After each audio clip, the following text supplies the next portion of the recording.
Hello, ladies and gentlemen, and welcome to another episode of the Daily Friend Show. I'm your host, Nicholas Lorimer, and I must apologize once again before the show if there are any technical issues that you might hear from my side. My internet is still down, and so I'm using a mobile connection. But I'm very happy to be joined here today by Makone Maja. Makone, how are you doing? Hello, good to be back with you guys. Very good to have you back with us. And Mr. Chris Hattingh. Chris, how are you? Hi Nick, I'm Makone, doing well, thanks. Looking forward to whatever South African politicians have for us to discuss today. And indeed, we have some awesome stories today.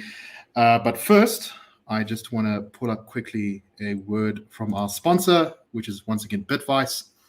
Concerned about the poor performance of the South African Rand and local investment returns when planning for your retirement? Look no further than bitvice.io, the reputable white-glove Bitcoin service designed to provide you with a secure and professional approach to navigating the world of Bitcoin. With a proven track record, Bitcoin offers potential growth opportunities amidst economic uncertainties. At bitvice.io, we prioritize your security and empower you with self-custody, ensuring complete control and protection of your Bitcoin holdings. Discover the benefits of self-custody and secure your financial future with bitvice.io. Visit our website today, and there will be a link to that in the description of the show.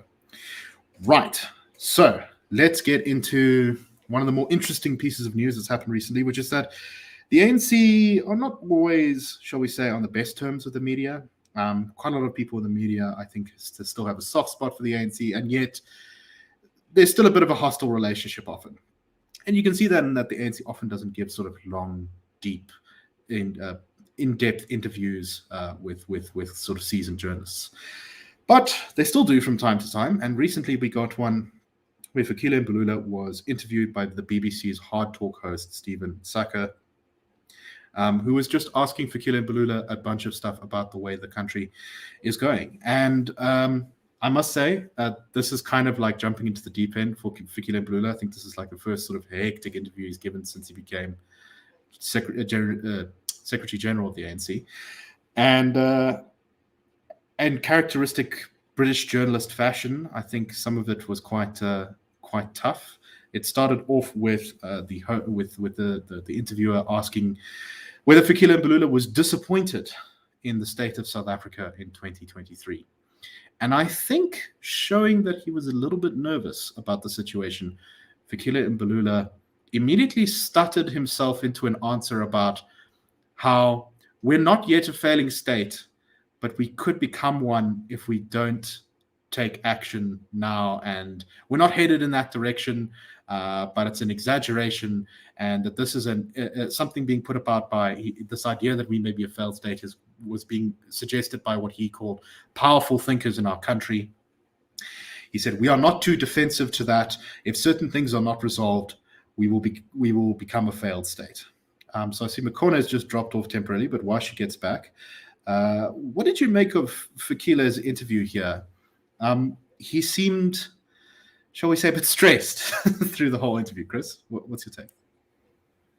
Yeah, maybe just slightly. I think in terms of sort of overall strategy, maybe for the ANC, they would have thought, a year out from a general election, getting a global audience can be good, regardless of the actual content of the answer. So, I mean, for someone who's a committed ANC supporter, they won't necessarily worry about whether Mbalula answered the interviewer's questions or not in a good way. They would just care that, he's, cares about the party, he's motivating us, he's taking things forth in the global sphere, all that sort of stuff. You had the usual, I think, justifications, as it were, or answers to failures. So things like, 300 years of colonialism, in that context, we're not doing too badly, etc., etc. I thought of greatest, note for me, if one really wants to sift through it all, when he said, and I'm paraphrasing, that the ANC and its successes or failures in this case, can't be defined by one single issue. And he refers to load shedding. And, one thinks really one single issue, an almost 50% unemployment rate and over 70% youth unemployment rate, all the SOEs falling apart, the rand at all-time lows against the dollar, where not even Nomvula Mokonyane in her infinite strength could pick the rand up from its lows at this point in time. Yeah, so I think overall, maybe useful for the ANC to drum up support, all the ANC regalia and logos in the background. But other than that, what one might come to expect from Mbalula and his ability to get things back on where he wants it to be in terms of talking points. Yeah, what was interesting to me is that they really didn't seem so. This was the kind of what I think is typical. The ANC in that interview was the ANC of the outward international facing ANC rather than the sort of revolutionary party ANC. And you could see that in that Mbalula was pretty calm through the whole thing. He tried to consider his answers, as far as I could tell. He used the usual kind of lines we've heard 1,000 times before, right? Well, it's the 300 years of colonialism, and that's not enough to outdo the 30 years of the time we've been in power. Never mind the fact that countries like India and China have more than halved their population living in poverty in the same period of time, right? He said, no, we've got all these people connected to the grid, and that's actually why we have load shedding. Well, no, South Africa actually doesn't produce nearly as much electricity as it used to 10 years ago. The problem is more to do with the supply than the demand. In fact, I think demand has actually shrunk very slightly because of energy-saving technologies. So I think without the context, some of those answers that he gave could sort of work. But generally, it really strikes me that the ANC just doesn't have good answers to a lot of the questions that are being thrown at it. Makone, I don't know how much of it you got to watch. What was your take on the interview and where the ruling party is at? Sorry, I missed a lot of what Chris said, but I was shocked by the deference to a global economic crisis on issues about how 60% of yeah, that's another hobby horse of the ANC. No, the economy is it's.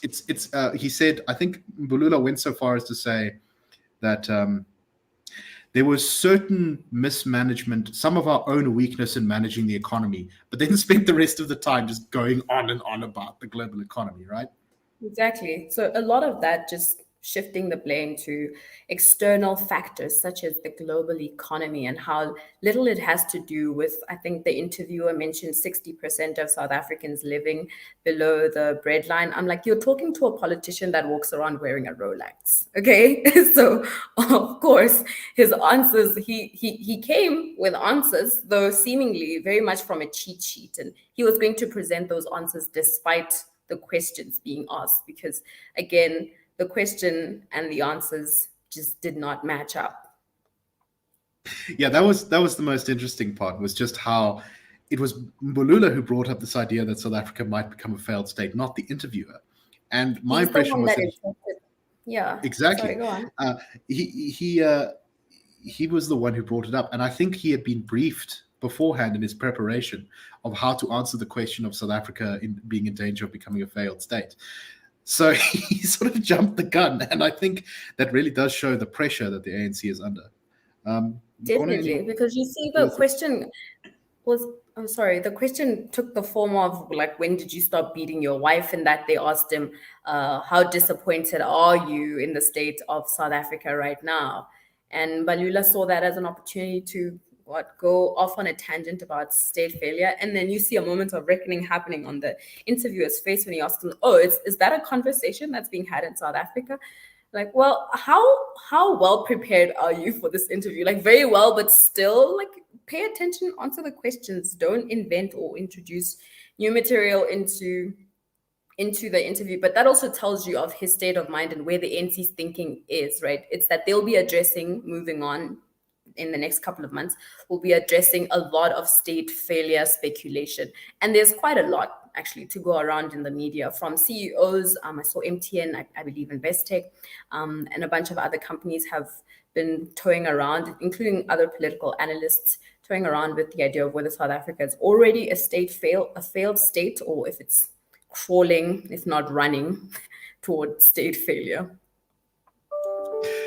I see one of our commenters here saying that it's a little bit like his own matric maths paper, where he just had to remember which formulas went where. And I think that's That's my impression of Fikile's performance as well. Exactly. That's a good one. Yeah, this is not a strong position to be going into an election in. It's sort of, the question is, have you caused the country's state to collapse? But Chris, do you have any final thoughts on this topic before we move on? Just to disagree with you, not in substance on your last point, but in terms of the position of the ANC, I think one underestimates still how strong that is, and for a lot of people, not that it justifies it or does anything like that, but given, now I'm going to sound like an ANC politician, but given the country's history, if you've done some rollout of services between 94 and 2007 are relatively better, then you can still rely on that. I do think there's a bit of a lag effect, so you're going to see continued support continue to decline, but we shouldn't be totally caught off guard next year if we say, those of us here, for example, point to this interview in 2023 and we're like, oh, based on that, how could the ANC, this and that and whatever.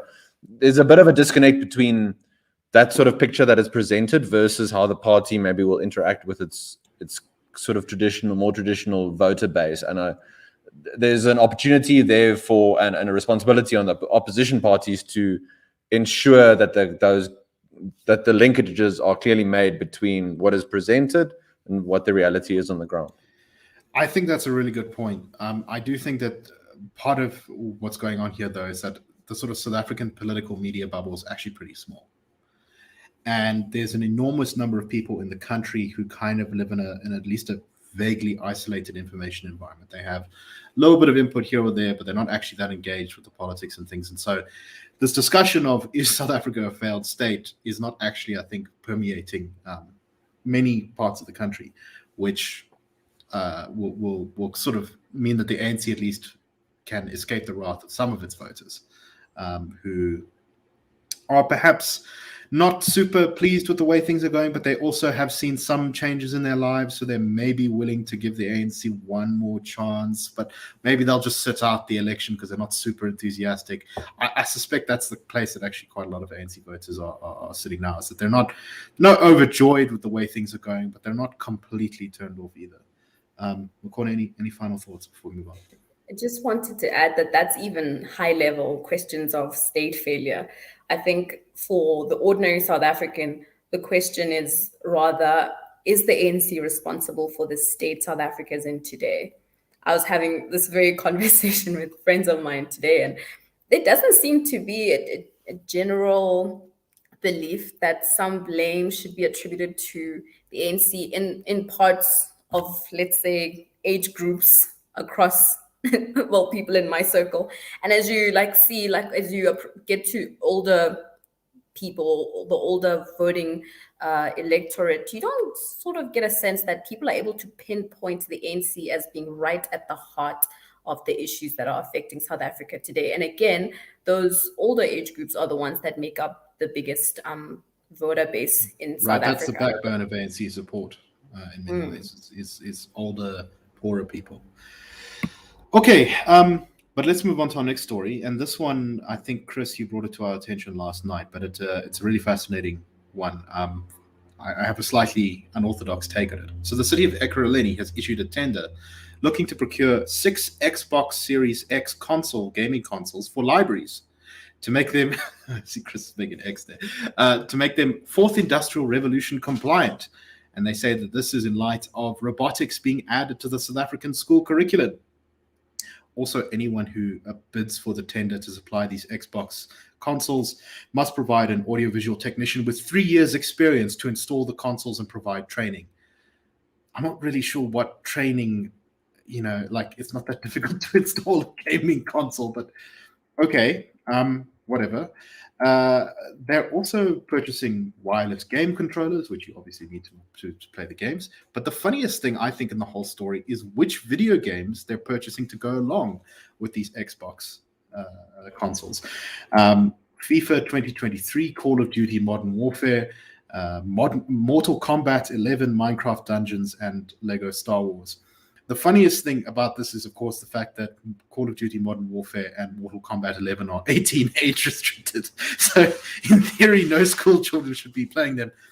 However, personally, I take the view that actually it's probably just fine if kids are playing violent video games. I think those age restrictions are a bit silly, but anyway, it's an interesting project. So the city then announced that City of Ekurhuleni libraries are libraries of the future, and we are working towards making them fourth industrial revolution compliant through the procurement of various technologies. We are getting the youth to the libraries and also to use it as an educational platform to develop their reading skills. As has been pointed out by people familiar with gaming technology, however, rather than purchasing each of these video games for the consoles, they could just buy a subscription to the service, which is 79 Rand a month, and save basically 7,000 Rand off of this over 100,000 Rand tender. Now, I'm going to be honest here, and I may be in the minority, but I think it's kind of awesome that, you know, libraries are buying video game consoles that poorer kids will be able to use. I think the idea of, you know, kids who maybe live in a very deprived area or deprived homes, being able to go to their local library to, you know, kill each other in Lego Star Wars or whatever is great fun. But this is very much disconnected from reality because, Makone, we all know what's going to happen here. There's no electricity, and all the Xboxes will probably be stolen in the first 2 months. What do you make of this, Makone? Yeah, I think we're becoming inventive with new ways of wasting money not only as a municipality, because I'm actually in Ekurhuleni, but as a country in general. We never seem to run out of those ideas. And I'm reminded of Thomas Sowell's quote, which says, I think he says, politicians, the first rule of politics is to forget the first rule of economics, which is about scarcity, right? It's like South Africa is in the fight of its life. And here we are trying to buy Xboxes instead of solving one of the many crises ranging from cholera all the way to electricity. I saw Chris give his yay or nay toward the game. I'm very keen to hear how exactly these were informed by, because I never played these games myself growing up, and I turned out to be fine, Nick. So I think these kids will be fine having gone through their lives never having played Call of Duty. No, sure. But this is kind of once again highlighting how silly the talk of fourth industrial revolution stuff is. I mean, this is what like a library in Norway would purchase, right? In a country where you just have huge piles of money, complete safety, and yeah, well, why not? You know, let the kids come and play video games at the local library. Maybe it'll get children back into libraries. But it's just so detached from reality. I mean, when you don't even have electricity, most of the time these things are just going to sit in a box if they're not stolen. Chris, what's your take here? I mean, okay, so do we put this in the category of like the bullet trains and the very tall flagpole and all these grand ideas? Maybe if you take one element of the Industrial Revolution and combine it with another one, then you get a fourth one. If you combine our powers together, we are, you know, a Megazord kind of thing. I don't know if that's how it works. So I kind of want to give props for ingenuity. I just worry about, you know, the tender rules won't be adhered to. I'm sure money will go to other sources, all that sort of thing. As you pointed out, one could subscribe to the Game Pass service instead of just buying the games as standalone. If you're really concerned about a sort of economic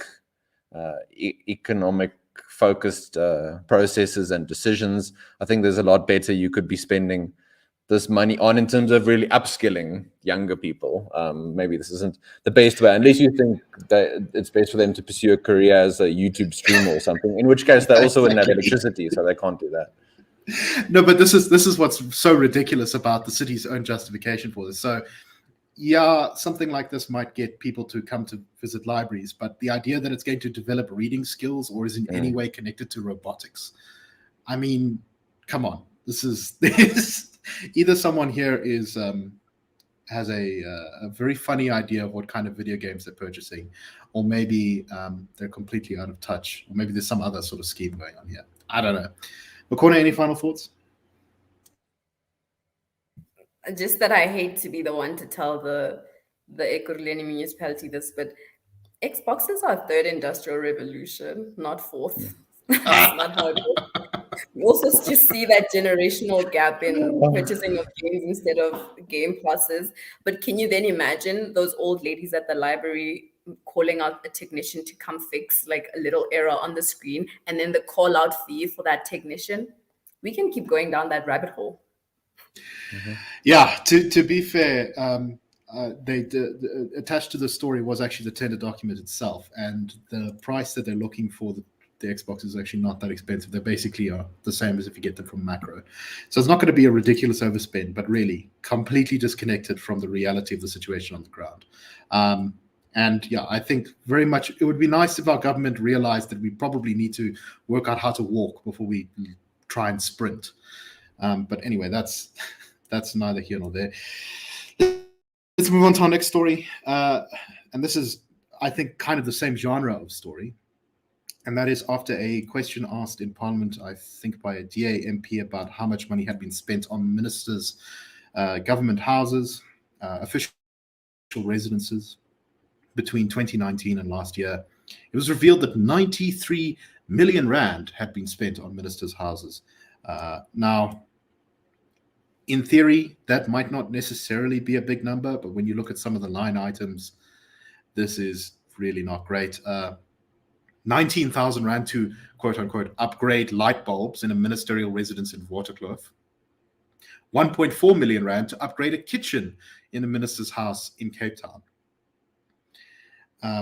The deputy minister said the department is the custodian of the prestige accommodation, and they have also have to provide movable assets like furniture to their clients, which are the president, deputy president, ministers, and deputy ministers. We carry the mandate to ensure that all clients occupying residences are housed safely and their needs are addressed.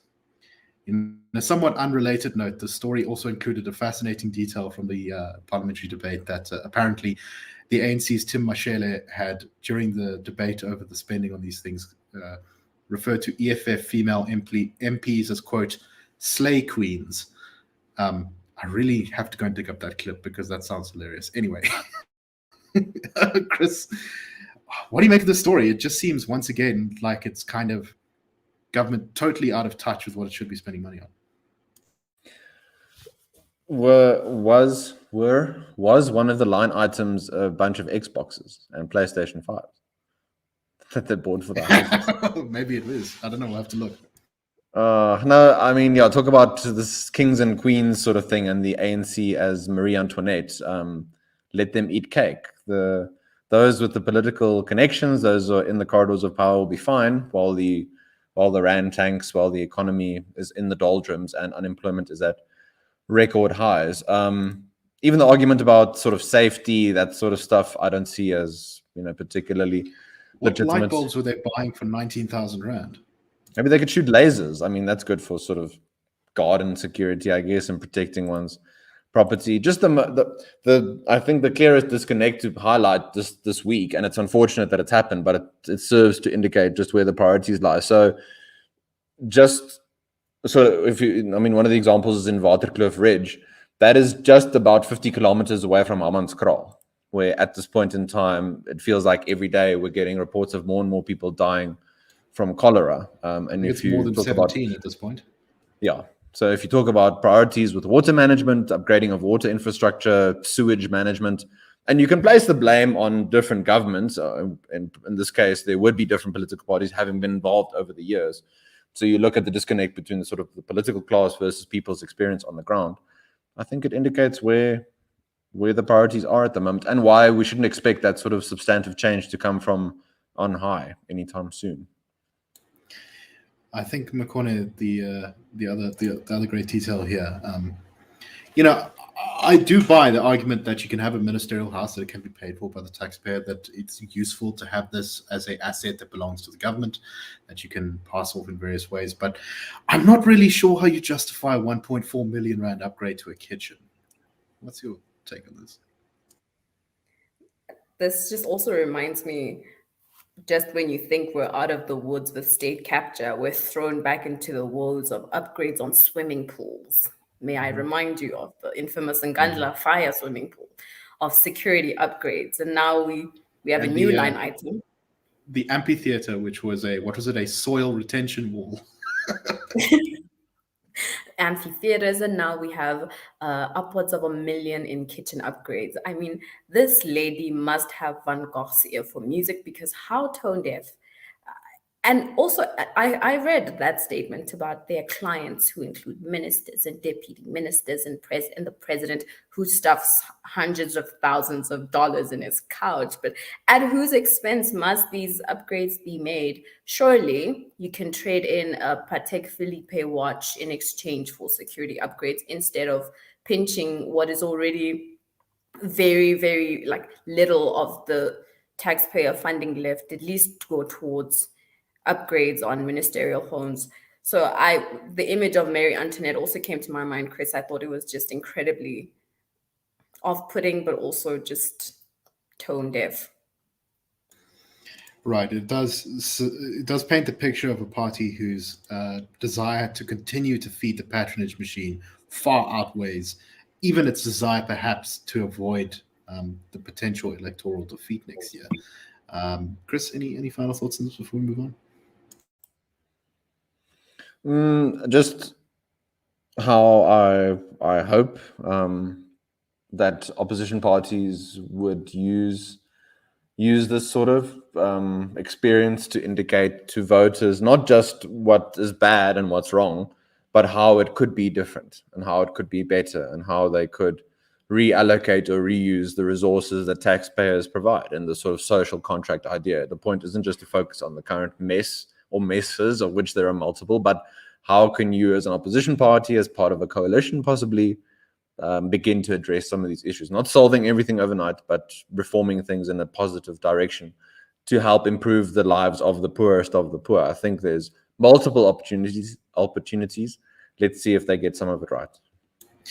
And it's going to be, I think, very important for any new government coming in to very quickly dump as many of these assets as possible, lest they also fall into the trap of the living off the taxpayer, which is a temptation that afflicts anyone, I think, in that position of power, and especially when it's been entrenched for so long. So if we do see an opposition coalition take over next year, very good idea for them to sell or gut as many of these ministerial homes as possible, as quickly as they can, because I fear the consequences if they do not. Anyway, for our last story, let's very briefly talk about something that I think may be an indication of where we're going in the world. There's been a lot of discussion over the recent months about the impact of artificial intelligence, AI, and its effects on the world. A lot of people very scared, a lot of people very hopeful. I kind of tend to be in the middle of those two. I don't actually have a very strong emotional opinion one way or the other on its effects. But we've seen, I think, a very curious case coming out of China, where a businessman was called suddenly by a friend. He was video called by a friend, and his friend said, "I need some money from a business account and it needs to come from your specific business account to secure a tender I'm working on." He asked for 4.3 million yuan, which is about 11.7 million rand. And he said that he would pay him back to his personal account the money immediately. So, talking to his friend on the video call, I mean, it sounds a bit dodgy to me, but whatever. The businessman paid the amount immediately and then messaged his friend a follow-up message and realized that the person he had been talking to on the video call was not, in fact, his friend. It was a scammer who had used AI technology to copy his friend's voice and face, allowing him to impersonate him in a video call, to the extent that this guy didn't recognize him off the bat. He contacted the cops and he managed to recover most of the money. But it's pretty incredible that someone was basically able to, in video, copy the identity of another person. Chris, is this the dark portent of the age of chaos that some people think that AI is going to bring in? I guess it depends on what audience one is talking to, what your answer is to that question. I don't think so necessarily, and that's based on a lot of sort of hedges and caveats. There's a lot of potential good that I think this exponential growth in AI that we're seeing could attain in terms of productivity, upskilling, all that sort of stuff, versus also some of the downfalls and the pitfalls for civilization. that doesn't mean, however grave those pitfalls might be, that I think bureaucrats and politicians are best enlightened to decide, who gets to do what. I think it needs to be a lot more nuanced and intricate than these sort of edicts from on high. And also, when you hear people pushing for more regulation, ask, are they already ahead in this race and they want to put up more barriers to others getting into the same space, or where is the motivation coming from, maybe? Makone, one of the interesting details in the story is also just about China's general legal attitude towards AI. The Chinese, for example, have banned the famous ChatGPT product, in part because it can be critical of the Communist Chinese Party and Xi Jinping. But they also require all new AI products to undergo a quote-unquote security assessment before being released to the public in China. And my hot take on this is that this actually illustrates a bit of a weakness that China does have, which is being an authoritarian and repressive society. Its scope for innovation is somewhat constrained because the state is far more interested in stability than it is in technological advancement.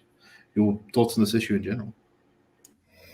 I think as far as China goes and its banning of ChatGPT, for example, it's one of, I think, 7 countries, 6 of whom have that amenability to authoritarianism, your Iran, your Syria, your Russia, those sort of countries. But I do think we often talk about how glad we are that the ANC, albeit slightly authoritarian, is not competent. I think the competence in Russia will make up for like the restrictions on innovation, in that although they will not allow ChatGPT, for example, to be used across the country, I think there are still pockets within the Chinese government administration where they will carefully monitor the development of AI.